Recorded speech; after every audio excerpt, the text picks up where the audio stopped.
തെയ്യം നടത്തുന്നതിനോട് എനിക്ക് എതിർപ്പൊന്നുമില്ല. മുടങ്ങിക്കിടന്ന ഒരു സൽക്രമമല്ലേ, നടക്കട്ടെ. ചെലവിന്റെ കാര്യം ഓർത്തിട്ടാ ഇവന് പേടി. ഞാൻ പറഞ്ഞ അങ്ങനെ നോക്കരുതെന്ന് ഏട്ടന്റെ ഒരു ആശയാണ്. ഞാൻ ഇവനെ പറഞ്ഞ് മനസ്സിലാക്കി. നടത്തുമ്പോ പിന്നെ അതിന്റെ അന്തസ്സിൽ നടത്തണം. ഞാൻ ഒരാഴ്ച ലീവ് എടുത്ത് ഇവിടെ നിൽക്കുക. എന്തൊക്കെയാ വേണ്ടതെന്ന് പറഞ്ഞാൽ മതി. ലീവ് എടുത്തത് നന്നായി കുഞ്ഞികൃഷ്ണ. പിന്നൊരു കാര്യം ഏട്ടാ, ഓഹരി വേണ്ട എന്ന് അവനോട് വന്ന് വീരവാദം പറഞ്ഞെന്ന് മുഖവിലെ കിടക്കരുത്. വിശ്വസിക്കാൻ വയ്യാത്ത വർഗമാണ്. മനസ്സിലിരിപ്പ് കണ്ടു തന്നെ അറിയണം. ഞാൻ പറയണത് ചടങ്ങുകളൊക്കെ കഴിഞ്ഞ് ഞാൻ ഇവിടുന്ന് പോകുന്നതിന് മുമ്പ് തന്നെ നമുക്കിവിടുത്തെ ഭാഗം അങ്ങ് നടത്തണമെന്നാ. ഏട്ടനാണെങ്കിൽ വയസ്സായി വരികയാണ്, എനിക്കാണെങ്കിൽ ഒരുപാട് പ്രാരാബ്ധങ്ങൾ. ഇവനും ഇപ്പൊ മേജറായി, ഇനി വെച്ച് നീട്ടണ്ട. പുറത്താരും അറിയുന്നതിന് മുമ്പ് തന്നെ നമുക്കങ്ങ് നടത്താം. രജിസ്റ്റർ കഴിഞ്ഞാൽ പിന്നെയാവും വന്ന് കുത്തിപ്പൊക്കാൻ വന്നാലും പുറത്ത് കിടന്ന് കുരയ്ക്കുകയുള്ളൂ. തെയ്യം നടക്കട്ടെ ആദ്യം.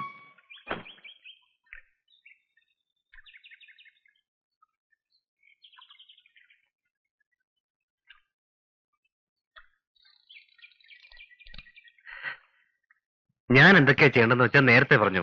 കേമാക്കണം നമുക്ക്. പറ്റുമെങ്കിൽ ഇനി ഒരു കൊല്ലം നമുക്കിത് മുടക്കരുത്. എന്റെ വീട്ടിൽ തെയ്യം നടത്തുന്നതിന് തനിക്കെന്താ കാര്യം? നസ്രാണിച്ചയും പൊറപ്പിച്ച് കണ്ടമാനം നടക്കുന്നവന് എന്റെ കുടുംബത്തിൽ കാര്യമൊന്നുമില്ല. നീ എന്തൊക്കെയാ പറയണേ? അത് എന്റെ കൂടെ തറവാടല്ലേ? ആ അവകാശം പറഞ്ഞ് ഇനി എന്റെ വീട്ടിൽ പടി കിടന്ന കാര്യം വിട്ടും.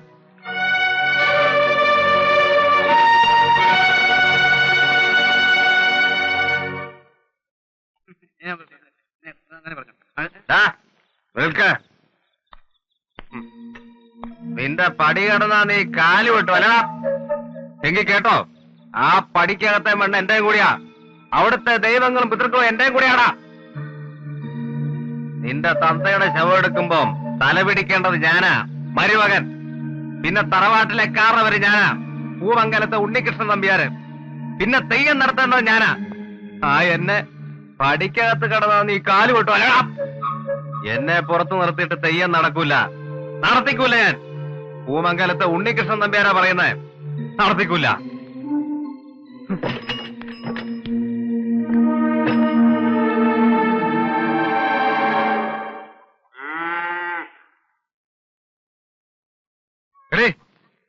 ഉണ്ണികൃഷ്ണൻ ഇവിടെ ഇല്ലല്ല. ആരാണ്? മനസ്സിലായില്ലല്ലോ. മനസ്സിലാക്കാൻ നീ എന്റെ ആരാ? ഓടി. ആരാ മോളെ? കുഞ്ഞേഷ, ഉണ്ണിയുടെ ചെറിയമ്മാവനാ. നീ കയറിയിരിക്കെ. ബന്ധം പുതുക്കാന്നുള്ളതല്ല, കയറിയിരുന്ന് അങ്ങോട്ട് വിസ്തരിക്കാൻ.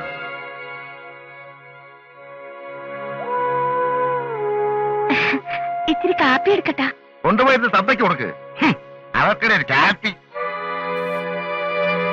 നിങ്ങളുടെ തലതിരച്ച സന്തതി കുടിച്ചു ബോധമില്ലാണ്ട് വെല്ലുവിളിച്ചെന്ന് കേട്ടു. അത് ആരെ? ഇത്തിരി ഇല്ലാത്ത രഘുവിനെ. തെയ്യം നടത്തിക്കൂല അത്രേ. അതിനവന്റെ തന്തയുടെ വകയല്ലേ ഈ നാട്. കുഞ്ഞേഷ, നീ ബഹളം വെക്കാണ്ട് മര്യാദയ്ക്ക് സംസാരിക്ക്.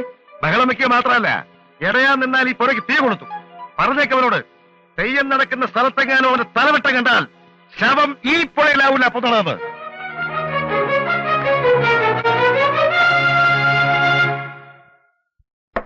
ശേഖരമാവ തന്നെ പറയും.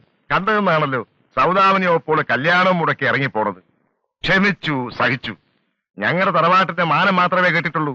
ഇതാണോ ഈ നാട്ടിലെ സകലനായന്മാരുടെയും മുഖത്ത് കരുവാരി തേച്ചുകൊണ്ട് അവരുടെ സന്തതി ഒരു ഉടുപ്പുമില്ലാതെ ഒരു നസ്രാണിച്ചയെ പരസ്യമായി വെച്ച് ഉടുപ്പിക്കുന്നു?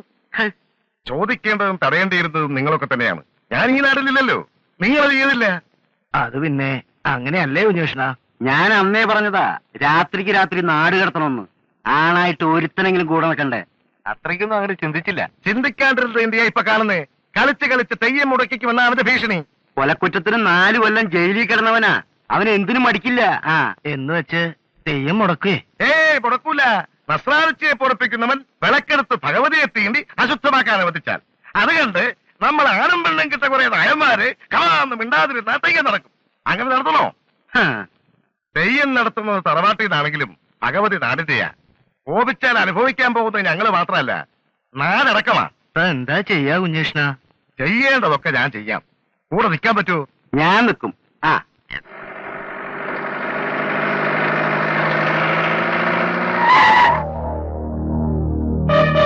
വഴിന്ന് പറഞ്ഞ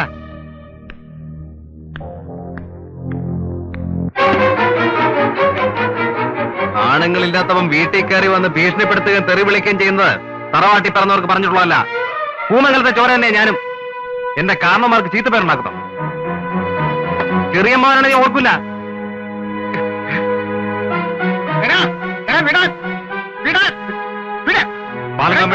എനിക്ക് ഇങ്ങനെ ചില പറയാനുണ്ട്. പറഞ്ഞാൽ മനസ്സിലാവില്ല. നീ വിട്.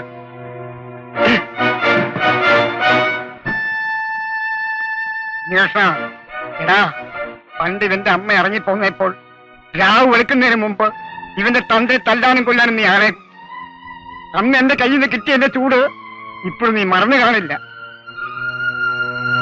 എനിക്കേ വയസ്സായുള്ളൂ. ഇവൻ ചെറുപ്പമാ. നിന്നെപ്പോലെ കഴിക്കൂലെന്നിട്ടുള്ള തഴമ്പല്ല കഴിച്ച് അന്തസ്ഥായി പണിയെടുത്ത് തഴമ്പിച്ചതാ. ഒന്ന് തന്നാൽ നീ എഴുന്നേൽക്കാൻ 3 മാസം പിടിക്കും.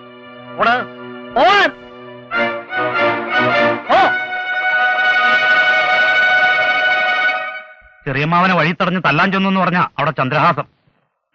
കേട്ടപ്പോഴേ തോന്നി അതാവില്ല കഥാന്ന്. ഏതായാലും ഇത്രയും വൈരാഗ്യം അവർ കാണിക്കുന്ന സ്ഥിതിക്ക് ഒന്ന് ഒഴിഞ്ഞു നിൽക്കല്ലേ നല്ലത്. വിളിക്കാത്തടത്ത് പോണില്ലെന്ന് വെച്ചാ പോരെ മോനെ.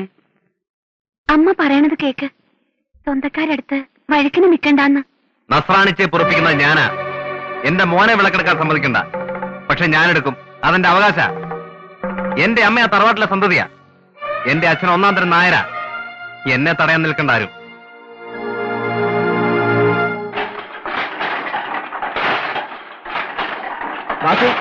ഒരാൾ വന്നിട്ടുണ്ട്.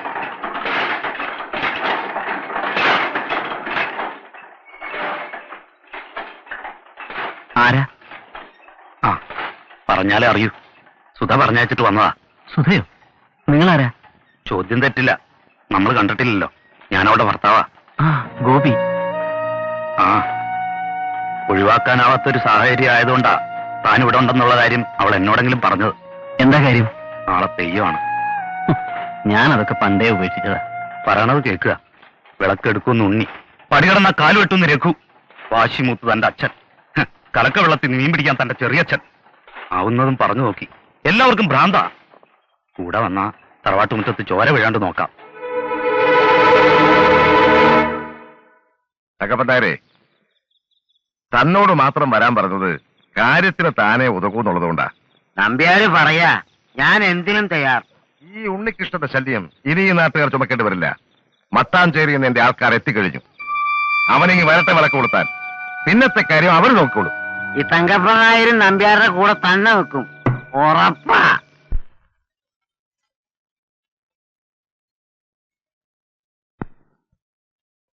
അച്ഛൻ ഭയപ്പെടണ്ട. കർമ്മങ്ങൾ മുടക്കാൻ വന്നതല്ല. ഇനി ഒരിക്കലും ഈ നാട്ടിലേക്ക് വരില്ലെന്ന് ഉറപ്പിച്ചത്. പക്ഷെ വരേണ്ടി വന്നു. നിങ്ങൾക്കാർക്കും വേണ്ടിയല്ല, ഉണ്ണിക്ക് വേണ്ടി. അവൻ കൊലപാതകയായി ജയിലിൽ കയറും. ഞാൻ കാരണം. എന്റെ പെങ്ങളെ ഗോപി അറിയണം. അവൻ വേണ്ടെന്ന് വെച്ചു. എന്റെ വാക്കെടുക്ക. ഇനി അവന്റെ മുഖത്ത് നോക്കാൻ എനിക്ക് അവകാശമില്ല. അല്ലെങ്കിൽ അവിടെ ചെന്ന് ഞാൻ അവനോട് കെഞ്ചിയനെ വിട്ടു നിൽക്കണമെന്ന്. നിങ്ങളൊക്കെ വെറുക്കേണ്ടത് ശപിക്കേണ്ടതും പാവത്തിനല്ല, എന്നെയാണ്. കഴിഞ്ഞ തെയ്യത്തിന് അച്ഛനാ എനിക്ക് പകരം അവനെ വിളിച്ച് വിളക്ക് കൊളുത്തിട്ടത്. അവനുള്ളപ്പോ ഇളയവനായ ഇവനെ കൊണ്ട് വിളക്ക് കൊളുത്തിക്കാൻ അവന്റെ മനസ്സ് സമ്മതിക്കില്ല. അച്ഛൻ അംഗീകരിച്ചാലും ഇല്ലെങ്കിലും അവൻ ഇവിടത്തെയാ. എന്റെ രഘുവിന്റെ ചോര തന്നെ അവന്റെ. പറയടാ, ഉണ്ണിയേട്ടന്റെ ചോര ഈ മുറ്റത്ത് വീഴ്ത്തിക്കൊണ്ട് നിനക്ക് വിളക്ക് കൊളുത്തണം? എന്നേക്കാൾ കൂടുതൽ നീ അവനെയാണ് ഏട്ടാന്ന് വിളിച്ചിട്ടുള്ളത്, സ്നേഹിച്ചിട്ടുള്ളത്. പറയും, വിളക്ക് കൊളുത്തണം. പിൻവാങ്ങാൻ അവൻ കൂട്ടാക്കിയില്ലെങ്കിൽ കൂട്ടാക്കില്ല. അവന്റെ പ്രകൃതം അതാണ്. ഉണ്ണിയുടെ കൈകൊണ്ട് ഇവന്റെ ചോര വീണ തെയ്യങ്ങൾക്ക് തൃപ്തിയാവുമല്ല. വാസു, മക്കളും മരുമക്കളും തമ്മിൽ തല തല്ലി ചോര വീഴ്ത്തുമ്പോഴും ദുരഭിമാനം തന്നെയാണ് അച്ഛനും ചെറിയച്ഛനും വലുതെങ്കിൽ വേണ്ട, ആരും ഒന്നും വിട്ടുകൊടുക്കണ്ട. ഞാൻ ഉപേക്ഷിക്കാം. എന്റെ വിശ്വാസങ്ങളൊക്കെ പണ്ടേ തോറ്റതാ. നിങ്ങളുടെ വിശ്വാസങ്ങൾ തന്നെ ജയിക്കട്ടെ. കുളിച്ച് പട്ടൊടുത്ത് ഞാൻ കൊളുത്താൻ തറയിൽ വിളക്ക്.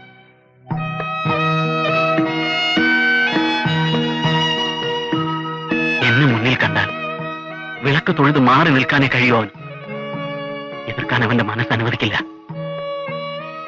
എനിക്കറിയാം എന്റെ ഉണ്ണിയെ. ഉണ്ണി പോകരുത്.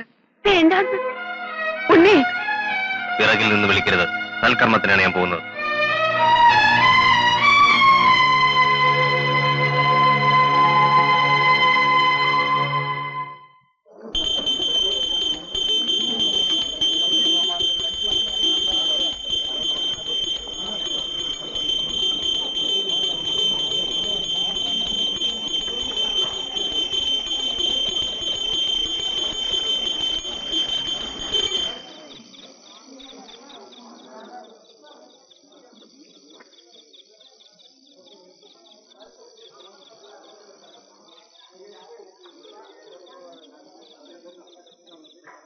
വിളക്ക് കൊളുത്തണ ആരാന്ന് വെച്ചാ പെട്ടെന്ന് ഇങ്ങോട്ട് വരിക.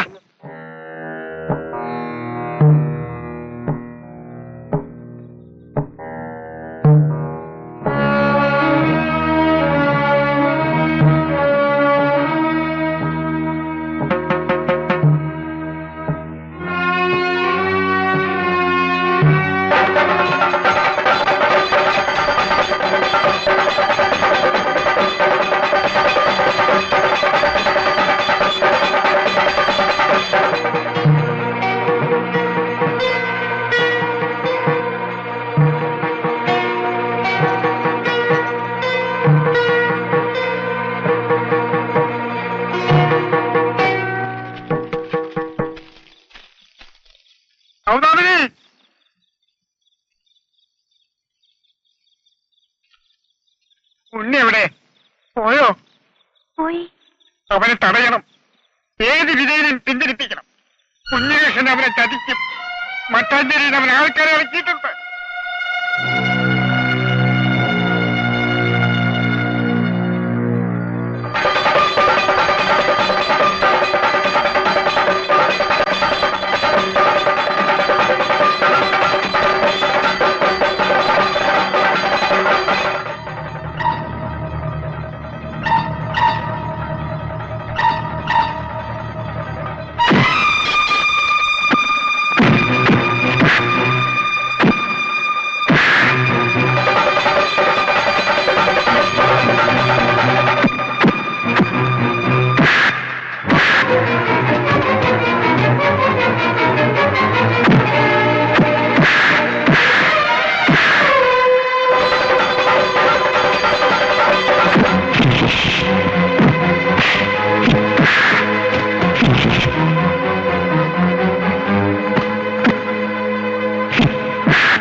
സുപ്പ